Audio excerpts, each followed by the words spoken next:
Hello everyone, welcome to our channel Verification.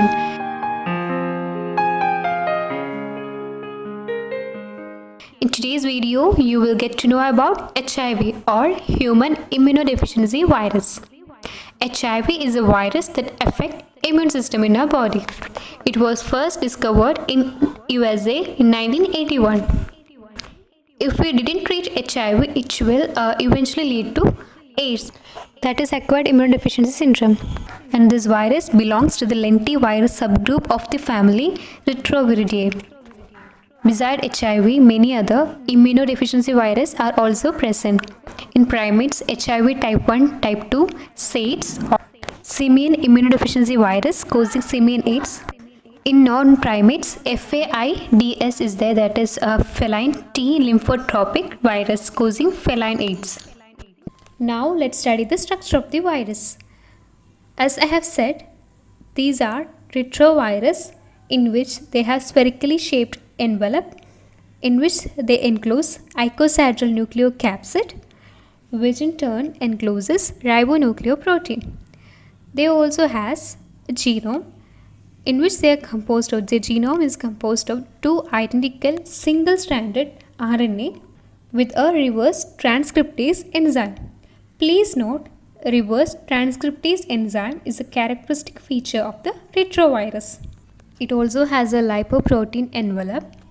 The virus acquires the lipoprotein envelope during replication, viral replication, which consists of lipids derived from the host cell membrane and glycoprotein coded by the virus. The major virus-coded envelope protein, that is here glycoprotein, are the projecting knob-like spikes on the surface and help in anchoring the transmembrane pericle.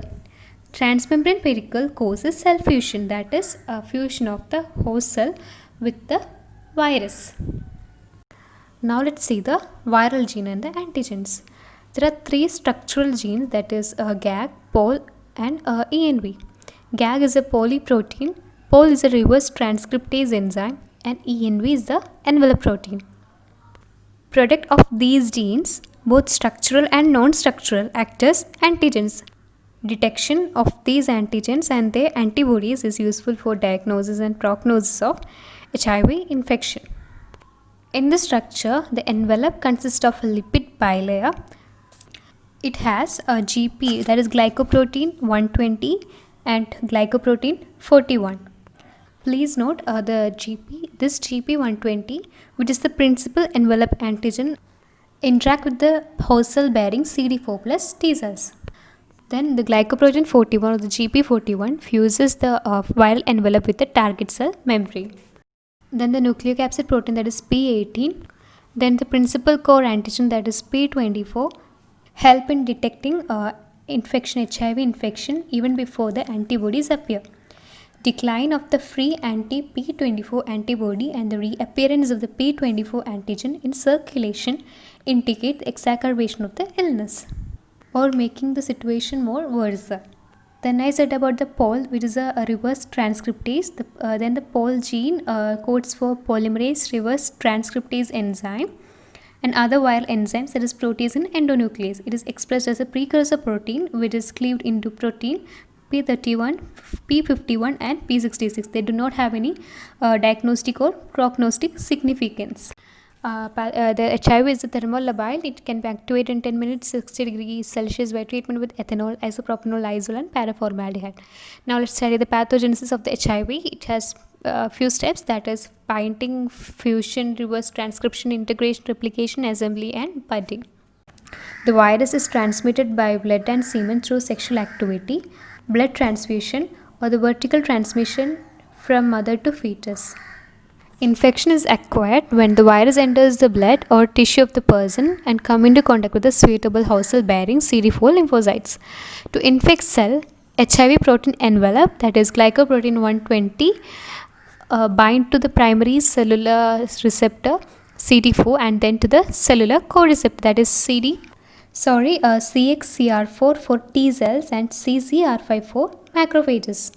They mostly affect 5 to 20% of CD4 antigen bearing B lymphocytes and 10 to 20% of CD4 antigen bearing monocytes and macrophages. Follicular dendritic cells from the tonsils can be infected by HIV without the involvement of CD4 T cells.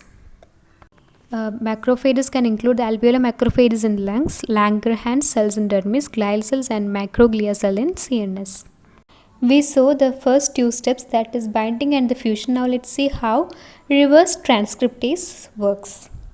After the fusion of the virus with the host cell membrane, HIV genome, we can see in the figure, HIV genome is uncoated and is inserted into the host cell by an enzyme, viral enzyme called integrase.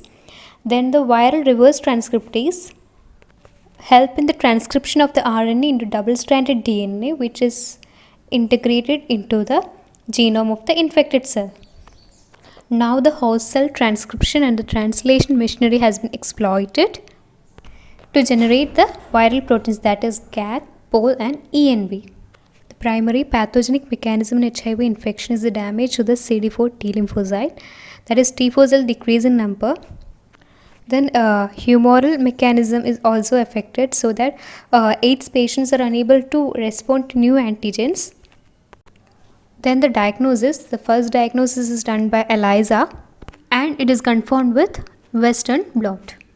ELISA is simple and also high false positive rates as well, particularly in case of rheumatoid factor hepatic disease. That's why we have to confirm with Western blot. Both ELISA and Western blot detect antibodies to glycoprotein 41 and P24. Then the most common used therapy is HAART, that is highly active antiretroviral treatment.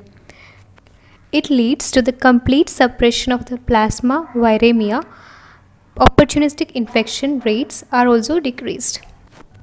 Number of effective drugs has been available in recent years. These include nucleoside analogues like cytibudine, didanosine, salcitabine, etc. etc. Then combination therapy is also most effective for HIV. That's all about HIV. I hope that you like the video. If you have any doubt or suggestion, please let me know in the comment section. Thank you for watching Medification. See you soon in the next video.